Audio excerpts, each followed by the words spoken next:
성경이 사람에 대해서 말하고 있는 핵심은 모든 사람이 다 죄인이다라는 거예요. 그리고 하나님에 대해서 말씀하고 있는 핵심은 하나님은 사랑의 하나님이시다, 은혜의 하나님이시다라는 것입니다. 모든 성경의 이야기는 결국 사람이 얼마나 악하고 어리석은가에 대한 것과 하나님은 그러한 사람을 얼마나 사랑하시고 또 얼마나 은혜 베푸시기를 원하시는가에 대한 것이다. 이렇게 정리해서 생각해 볼 수가 있을 거예요. 오늘 함께 읽은 말씀은 창세기 11장의 바벨탑 이야기입니다. 창세기 11장의 바벨탑 이야기는 참 중요한 이야기인데요. 제가 신대원 다닐 때에 한 학기 동안 요 창세기 11장만을 공부했던 필수 과목이 있었어요. 뭐 이런저런 많은 이유들이 있었지만은 어쨌든 창세기 11장이 참 중요한 말씀이다라는 것은 분명한 것이죠. 창세기 11장은 우선 당연한 이야기지만은 창세기 10장과 창세기 12장 사이에 있어요. 11장이니까요. 11장이니까 10장 다음이고 12장 전이에요. 창세기 11장은 바벨탑 사건이다라는 그 11장 안에 담겨져 있는 내용도 중요하겠지만은 창세기 10장과 12장 사이에 있다라는 것, 이것이 우선 더 중요할 거예요.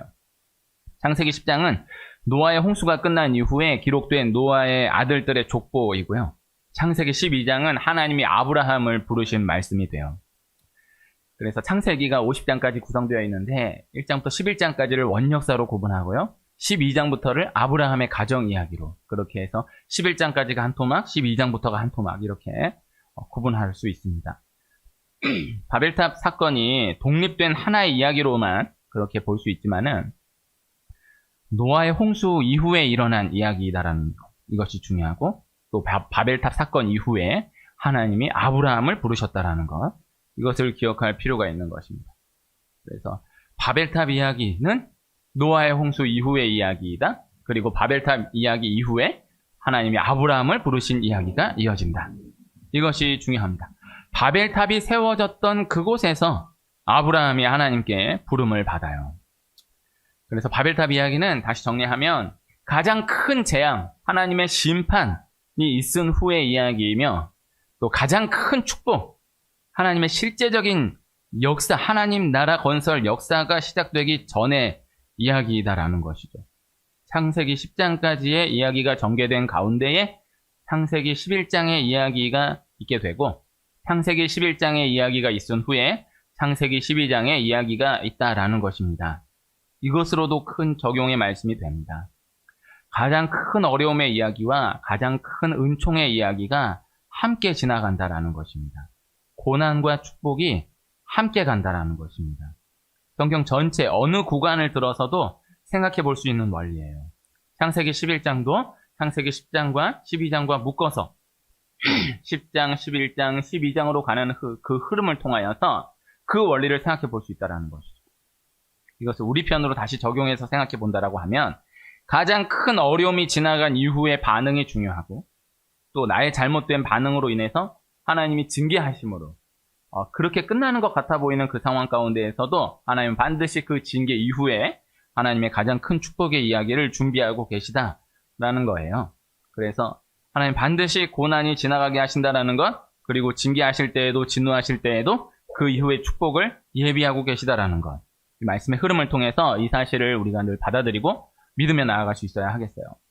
그래서 고난이 지나간다라고 하면 반드시 큰 은총의 이야기가 준비되어 있다는 것을 기억할 수 있어야 하고, 또 반대로는 큰 은총의 이야기가 지나가고 있다라고 한다면 이 영적 긴장을 놓치지 않고 기억하며 지나갈 수 있어야 한다는 것이죠. 그래서 믿음의 사람은 고난 가운데에서도, 어떠한 고난 가운데에서도 낙심하지 않으며, 또 축복 상황 가운데에서도, 잘 되고 있는 그 가운데에서도 절대 영적인 긴장을 놓지 않는 거예요. 오늘 말씀, 온 땅의 언어가 하나였던 때에 사람들이 벽돌과 역청으로 성읍과 탑을 건설하여서 탑 꼭대기를 하늘에 닿게 하여 우리 이름을 내고 온 지면에 흩어짐을 면하자, 이렇게 말합니다. 하나님은 그에 대한 징계로 언어를 혼잡하게 하시고 그들을 온 지면에 흩어버리시는 거예요. 우선 오늘 말씀에서 중요한 것은 사람들이 모였다라는 것이죠. 연합하였다라는 것이죠. 그런데 중요한 것은 선한 목적으로 모인 연합이 아니었다라는 것이죠. 하나님을 떠난 인간적인 연합이었다라는 것입니다. 연합이 중요합니다.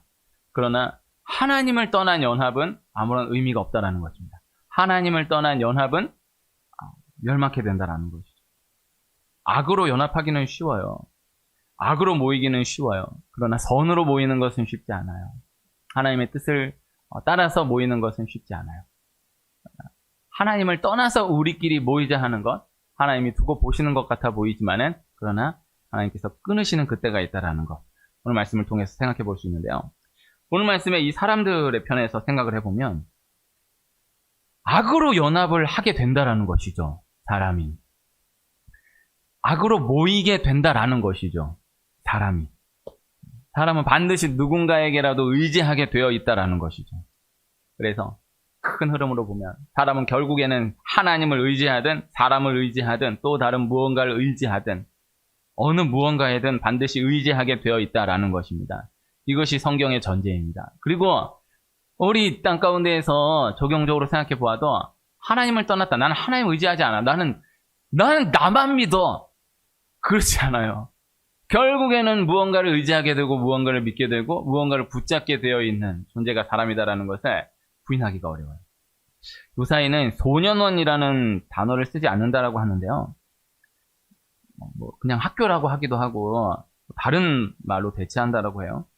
그런데 어쨌든 소년원에 잡혀온 그 아이들의 상당수가 혼자 범행을 저지르고 온 아이는 거의 없다라는 거예요.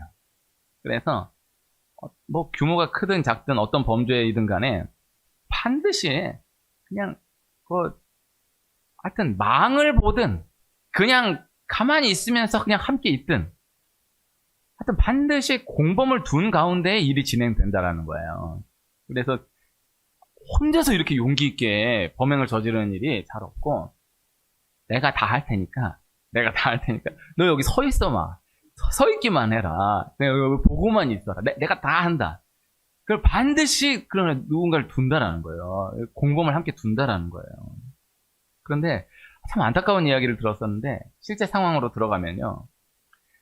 오히려 주범이 아닌데도 부모님이 안 계신 아이들은 풀려나지 못하는 경우가 많고 걔가 다 했는데 주범인데도 부모님이 계신 아이들은 이렇게 저렇게 풀려난다라는 거예요. 참 안타까운 이야기이지 않습니까? 그래서 결국에는 이렇게 소년원에 망본 애가 걔는 한 거 없는데 공범인데 걔는 이제 할머니가 키우거나 그냥 이렇게 정식 부모가 이렇게 돌보지 못하는 그런 애는 그냥 꺼내주지 못하고 안타까운데도 그래도 부모님 있는 아이는 이렇게 저렇게 어떤 법을 다 이용해서 이렇게 해가지고 또 이렇게 풀려난다라는 거예요. 참 안타까운 생각을 하게 됐었는데요. 어쨌든 나누려고 하는 것은 꼭 함께 한다라는 것입니다. 연합한다라는 것입니다. 창세기 34장에 시므온과 레위가 연합하여서 한 마을의 남자들을 영적으로 사기를 쳐서 다 죽여버리는 거예요. 이게 너무너무나 무시무시한 이야기거든요. 한 마을의 모든 남자들을 다 죽였다라는 것도 어마어마한데 그게 또 영적으로도 그냥 용기가 아니고서는 그렇게 할 수 없는 그 무시무시한 겁도 없이 무시무시한 일들을 다 자행하는 거예요. 그런다 시므온과 레위가 함께 했다라는 것이 중요해요. 시므온과 레위가 만약에 혼자였다라고 하면은 그렇게 대담한 범죄를 저지르기가 어려웠을 것이다라고 보는 거죠. 시몬도 생각이 있고 레위도 생각이 있는데 둘이 생각이 통하면서 둘이 함께 하니까 그 어마무시한 범행을 저지르게 되었다라는 것이죠. 그래서 나도 그러한 마음을 분명히 가지고 있었는데 누군가 건드려주면서 공감을 하게 되고 함께 하게 되고 그렇게 힘이 붙기 시작하는 그런 경우가 많은 거예요. 계속해서 그렇게 연합이 커져가게 되는 경우가 많은 거예요. 악을 행하는 자들에게 가장 큰 방패예요. 다 그랬다라는 거예요. 나만 그런 거 아니다라는 거예요. 다 함께 했다라는 거예요. 실제 그럽니다. 그래서 많이 그렇게 합니다. 그러나 많은 사람이 그렇게 한다라고 해서 그래도 되는 것은 아닌 거죠. 그래서 사람 누군가와 함께 하느냐, 누구와 함께 하는가가 이것이 참 중요하다라는 것입니다. 이스라엘 백성들이 광야에서 만나를 먹으며 전진해 나아갈 때에 이스라엘 백성들과 섞여 사는 다른 무리들이 고기가 먹고 싶다라고 원망을 하면서 이 원망이 이스라엘 백성들에게 퍼져가는 거예요.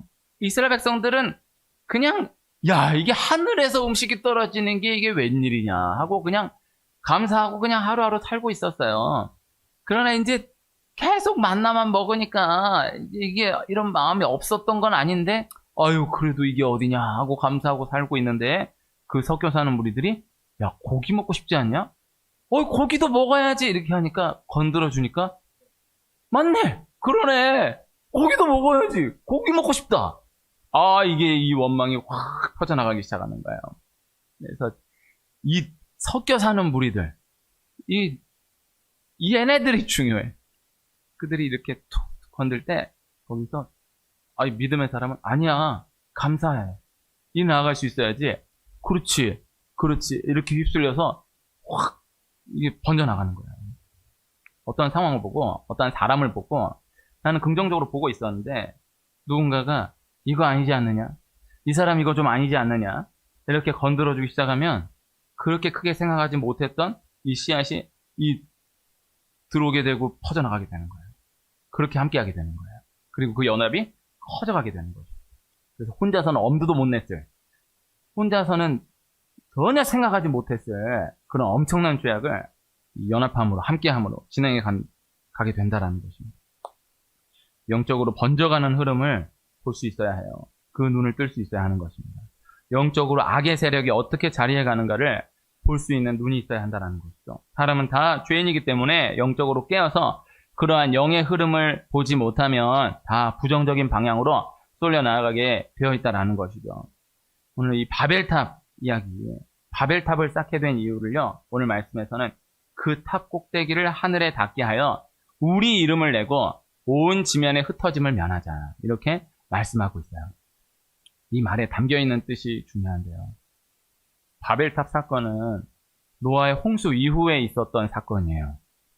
사람들이 다 하나님에 대한 두려움 없이 계속해서 죄를 짓기 시작하고 그 죄가 계속해서 번져가기 시작하니까 그 죄가 무섭게 번져나가서 극에 달하니까 하나님이 홍수로 쓸어버리시고 새로 시작하시기로 마음을 먹어요. 그때 그 온 땅에 포악이 가득했다. 그 창세기 6장의 그 단어가 요사이 뉴스만 틀면 나오는 그 하마스라는 단어예요. 이 땅에 악이 가득했다.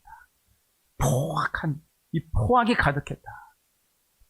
그 가운데에서 하나님이 결국 홍수로 쓸어버리시고 새로 시작하기로 마음을 먹으셨던 거예요.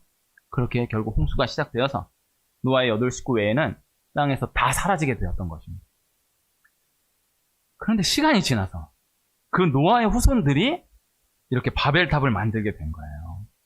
참 신기하지 않습니까? 이게 꽤 오랜 시간이 흐르긴 했지만요. 그 10장에 그 후손들이 그 방주에 들어갔다가 살아나온 후손들이에요. 그러니까 다 죽은 걸 눈으로 목도한 거예요. 이 방주에 들어갔다 나오니까는 진짜 그 사람들이 다 죽은 거예요. 다 없어진 거예요. 그 후손들이에요. 근데 그 후손들이 시간이 지나서 바벨탑을 만들게 되었다라는 것이죠. 이 사람들은 죄가 관영함으로써 모든 사람이 홍수를 맞아서 죽게 되었다라는 것을 분명히 알고 있었던 사람들이었다라는 것입니다. 그런데 그에 대한 반응으로 시간이 지나서 바벨탑을 만들었다라는 것이죠. 이것은 어떠한 홍수가 나더라도 살아남을 수 있는 탑을 쌓자라는 거예요. 그래서 바벨탑을 쌓자. 그 높이 우리 이름을 내자. 그래서 더 높이 탑을 쌓자. 그 높이 탑을 쌓았다라는 그 자체가 잘못되었다라기보다는 그 바벨탑을 쌓고자 하는 그 마음의 중심을 하나님이 아셨기 때문에 언어를 혼잡하게 하심으로 그들을 흩어버리셨다라는 것이죠. 높이 쌓았다는 자체가 잘못되었다라고 보기 어렵습니다. 그것은 사실 부수적인 것에 불과해요. 결국엔 그 안으로 들어가면 교만이겠지만요. 그 상황 가운데에서 바벨탑을 쌓은 이유가 중요해요. 죄가 관영해져서 홍수로 쓸어버림을 당했다라는 것을 분명히 목도했고 그것을 그 후손들이 기억하고 있었다라고 한다면 어떻게 반응해 나아가야 하겠어요? 정말 우리 하나님 잘 믿어야 되겠다. 정말 우리 하나님께로 계속해서 돌아가야 되겠다. 이런 생각을 해야 하는데, 그런데 시간이 지나면서 죄를 끊을 수가 없는 거예요. 이 죄를 안 짓고 하나님만 잘 믿기가 너무 힘든 거예요. 아닌 거예요. 야, 이거 어떻게 이러고만 사냐? 어떻게 이거 안 하고 사냐? 어떻게 이게 뭐, 이게 죄냐? 다 이러고 사는 거지. 이렇게 살려고 보는데, 안단 말이에요. 근데, 이러다가 홍수로 멸망당했다라는 걸 분명히 알고 있다라는 거예요. 분명히 기억을 하고 있다라는 거예요. 그러나 그렇다고 해서 하나님만 잘 믿고 살기는 너무 어려운 거예요. 그래서 죄가 관영한 가운데에서도 살아남을 수 있는 방법을 공략하게 되었다라는 것이죠. 그러니까 하나님 뜻대로 순종하며 살지 않으면서도 이렇게 그런 어마무시한 심판 안 당할 그런 방법을 궁리하게 되었다라는 것이죠. 그리고 하나님은 이미 노아의 홍수에 일어난 이후에 무지개를 주심으로 다시는 물로 심판하지 않으시겠다라고 약속을 주셨어요. 그래서 혹 잘못했다 하더라도, 혹 하나님의 뜻대로 순종하며 살지 못했다 하더라도 하나님 분명히 물로 심판하지 않으시겠다라는 약속을 주셨기 때문에 홍수는 안 나는 거예요. 홍수로 심판으로 끝나지는 않는 거예요. 그러나 이것도 믿을 수가 없는 거예요. 하나님 믿을 수 없다라는 거예요. 하나님 그때 그렇게 심판하는 걸 우리가 분명히 아는 거예요. 또 홍수로 쓸어버릴 수 있다라는 생각을 하는 거예요. 그러니까 하나님의 뜻대로 살기는 싫어요. 근데 하나님의 뜻대로 살지 못해도 홍수로 심판하지 않으신다라고 분명 약속하셨지만은 그것도 믿을 수 없어요. 이거 두 가지를 생각하면서 궁리하고 궁리한 끝에 바벨탑을 쌓게 되었다라는 거죠. 그래서 하나님과 대항함으로 극복할 수 있는 인간적인 대안을 계속해서 찾아 헤맨 끝에 그에 대한 대안으로 바벨탑을 건설하게 되었다라는 것이죠. 바벨탑은 어마어마한 엄청난 지혜가 녹아진 굉장한 작품이었습니다. 벽돌을 만들었어요. 당시에 벽돌을 굽기 시작했다. 역청으로 진흙을 대신했다. 이것은 이 당시 어마어마한 혁명입니다. 벽돌, 역청으로 진흙을 대신 그 기술, 그 지혜, 근데 그 귀한 기술 지혜를 하나님을 대적하는 데에 사용했다라는 것입니다. 그래서 인간적으로 보았을 때는 너무나 대단한 것이었지만은 하나님 보시기에는 너무나 아무것도 아니었다라는 것이죠. 하나님 앞에 사람이 얼마나 연약한 존재인지를 기억해야 한다라는 것입니다. 하나님이 진행하시는 크신 하나님의 역사 가운데 그 흐름 속에서 하나님이 인도해 가시는 그 흐름에 순종함으로 나아가는 것이 아니라 또 하나님이 타이르시고 만져주시고 고쳐주시고자 하는 그 흐름 속에서 내 자신을 돌이키고 돌아보는 방향으로 나아가는 것이 아니라 계속해서 내 고집을 꺾지 않고 하나님과 대항함으로 나아가려 하는 자세가 되면 안 된다는 거예요. 사람의 작은 지식으로 하나님을 대항하려고 해서는 안 된다는 거예요. 하나님이 주신 지혜임을 기억하고 그 모든 것들이 엉뚱하게 사용되지 않도록 힘써야 한다는 것이죠. 대단한 기술이에요. 대단한 건데 그러나 대단하다라고 해도 하나님을 대항하는 데 쓰면 안 돼. 그 대단하다라고 해도 하나님은 그게 문제가 아닌 거예요. 그리고 그 대단한 기술을 하나님을 대항하는 데 쓴다라는 것이 너무나 안타까운 거예요. 바벨탑을 쌓았더니 하나님이 언어를 혼잡하게 하셔서 흩어버리셨다. 이 사실을 믿는다라고 하면은 이건 참 생각을 초월한 하나님의 역사입니다. 이렇게 하면 되겠지라고 생각해서 하는데 하나님 생각을 초월해서 하나님 심판하시는 거예요. 징계하시는 거예요. 코로나가 하나님의 심판이다라고 만약에 생각한다라고 하면 이 코로나를 어떻게 극복할 것인가에 매진하면서 누구도 생각하지 못한 어떤 질병이라도 극복할 수 있는 이 백신을 만들겠다라고 하는 방향으로 나아가면은 위험한 거야. 코로나는 그 수많은 도구 가운데 하나에 불과한 거야.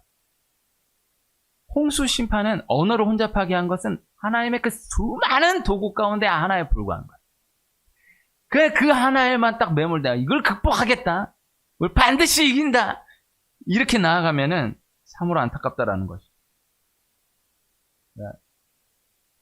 학교 다닐 때 저희 때는 체벌이 있었습니다.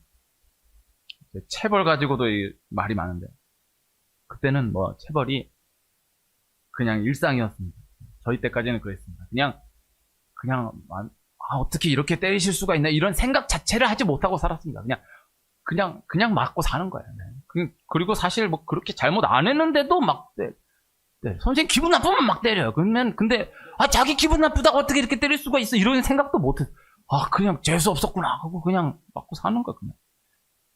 그래서 그냥 제가 가장 인상 깊었던 거는 이제 제가 고등학교 2학년 때 제가 보충 수업을 이제 친구들하고 한번 땡땡이를 쳤다가 선생님이 그 특별 제작한 몽둥이를 가지고 이 벤치가 이렇게 벤치가 나무 만한 걸로 이렇게 세 쪽으로 된 벤치가 있어요. 요사이는 처럼. 그래도 요새도 그런 디자인으로 된 벤치들이 있어요. 그 벤치 그걸 하나를 뽑아가지고 여기를 갈아가지고 몽둥이를 만든 그 몽둥이가 있었어요. 그걸 어떻게 때리냐면은 이거를 고무장갑을 끼고 미끄러질까봐 고무장갑을 끼고 그 벤치 그 몽둥이를 가지고 엎드리라 그러는데 엎드리라 그럴 때 완전 포복을 해야 돼요. 배를 깔고 엎드려가지고 내리치는 거예요. 근데 이게 어떻게 나온 전술이냐? 이제 그때 엎드려 그래갖고 맞으면은 맨날 맞는 애들은 그 맞는 것도 요령이 있어요. 그래가지고 이렇게 딱 알거든요. 그 타이밍을. 그래서 딱 그 타이밍에 엉덩이를 살짝 내려주면은 훨씬 덜 아파요. 그리고 이제 막 체육복이나 막 이런 거 막 넣어가지고 막 책 같은 거 넣고 그걸 막 해가지고 하면은 퍽퍽 소리가 나는데 이렇게 막 이렇게 하면은 지금 생각하면 선생님이 그냥 알고도 그냥 귀찮으니까 그냥 넘어가 주신 것 같은데 어쨌든 그때로는 애들이 막 기발한 걸 그래서 너 어떻게 이런 생각을 했냐고 그래갖고 나도 그 전술을 막 그 비결을 알겠다고 해가지고 막 해가지고 막 하고 있거든요. 그런데 그 선생님 이제 열받아가지고 이제 아예 배를 깔고 엎드리도록 해가지고 그냥 내리치는 거야. 그러면 이거는 원래 해야 되는데 그냥 엎드려서 이러고 여기가 피멍이 들도록 그렇게 맞았어요. 이게 생각을 해보면 근데 그렇게 맞으면 이거 잘못했다. 이제 이러면 안 되겠다. 이렇게 생각을 해야 되잖아요. 그러나 많은 아이들은 다음에는 어떻게 하면 이 맞는 거를 조금 덜 아프게 맞을 수 있겠는 이거를 고안하는 거예요. 우리가 하나님 앞에 그렇게 나아갈 수 있다라는 거죠. 하나님 싫어하시는구나. 하나님 뜻대로 살아야 되겠다. 하나님 이렇게 징계하시는구나. 하나님 붙들고 잘 믿어야 되겠다라고 나아가야 되는데, 하나님이 이렇게도 벌을 내리시구나. 그럼 이거는 이렇게 막아야 되겠구나. 하나님 이렇게도 징계하시는구나. 그럼 이건 이렇게 대처해야 되겠구나. 이렇게 나아가면 안 된다라는 거죠.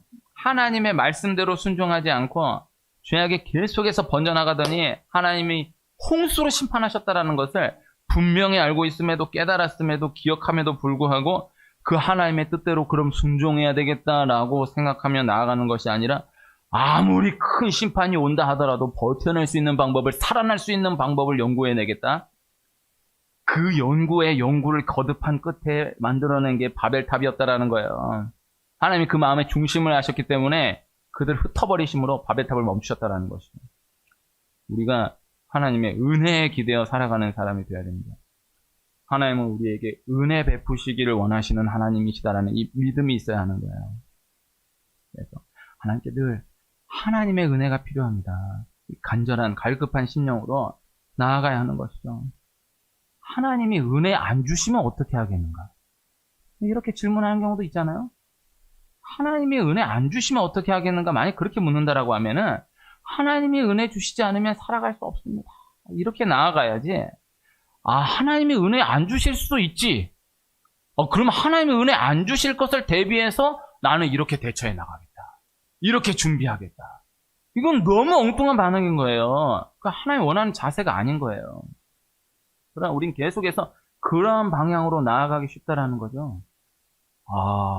이제는 이렇게 준비해야 되겠구나. 이렇게 대비해야 되겠구나. 이렇게 대처해야 되겠구나. 이 시대 가운데. 뭐 부동산이나 주식이나 이 자체가 잘못된 건 아니지만은 그 마음 중심 자체가 이제는 이렇게 대비해야 되겠구나. 이제는 이게 최고겠구나. 이걸 영적인 것을 싹 다 무시하고 자꾸 이렇게 하나님 피하면서 준비하고 대처해 나아가려고 하는 자세는 하나님 보시기에 참으로 안타까운 자세일 수 있다는 거예요. 하나님은 반드시 은혜를 주십니다. 그러나 이해를 위해서 생각해 본다라고 하면 하나님이 은혜를 주시지 않는다라고 한다면, 하나님 은혜 주시지만은 하나님이 은혜를 주시지 않는다라고 한다면 그냥 은혜 안 주시면 그냥 죽을 생각을 해야지, 은혜를 안 주실 것을 대비해가지고 이렇게도 계산해놓고 이렇게도 계산해놓고 계속해서 부지런하게 잔머리를 굴려대는 것이 절대 영적인 바른 방향의 자세가 아니다라는 거예요. 잔머리를 쓰면 안 됩니다. 바벨탑은 잔머리의 결과예요. 하나님은 은혜 베푸시기를 원하시는 하나님이시다. 하나님의 본 마음을 우리가 기억할 수 있어야 한다는 것이죠. 하나님 나를 사랑하신다라는 것을 믿어야 한다는 것입니다. 바벨탑을 쌓는 그들을 흩으신 것은 그저 그들이 하나님을 대항했기 때문에 주신 징계가 아니에요. 결국에는 하나님의 본심은 하나님이 그들을 사랑하셨기 때문에 허락하신 조치였다라는 거예요. 이렇게 내버려두면 더 무서운 결과로 치닫게 되겠구나. 여기서 끊어줘야 되겠다. 하나님이 끊어주신 거예요. 망하는 사람이요. 이미 망하게 됐는데 머리를 굴려가지고 여기다가 이렇게 또 사기쳐가지고 이만큼, 또 여기 또 이렇게 여기다 거짓말해가지고 이만큼, 또 뭐 금방 갚겠습니다 하면서 이런 식으로 하면요, 다 같이 막 그때는 그냥 딱 끊어주는 게 축복이에요.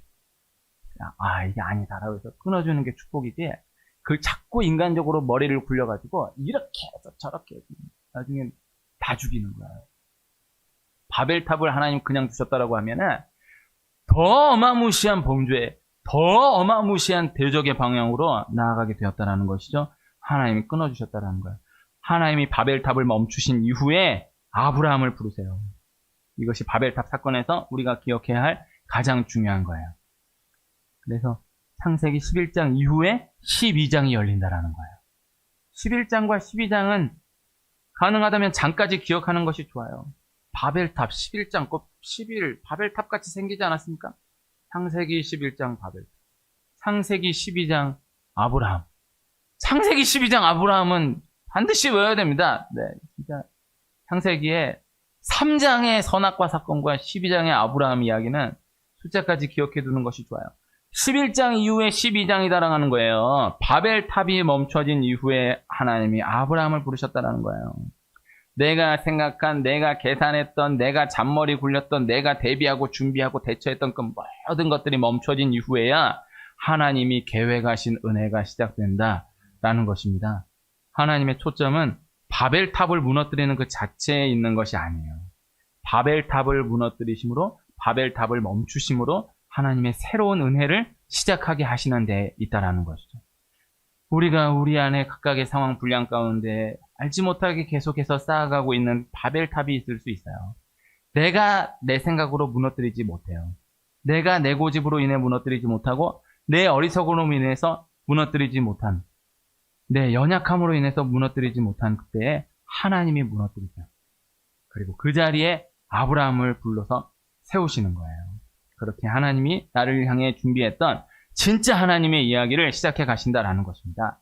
바벨탑 이후에 아브라함의 이야기가 열립니다. 우리에게 그 믿음이 있기를, 그 고백이 있기를 소원합니다.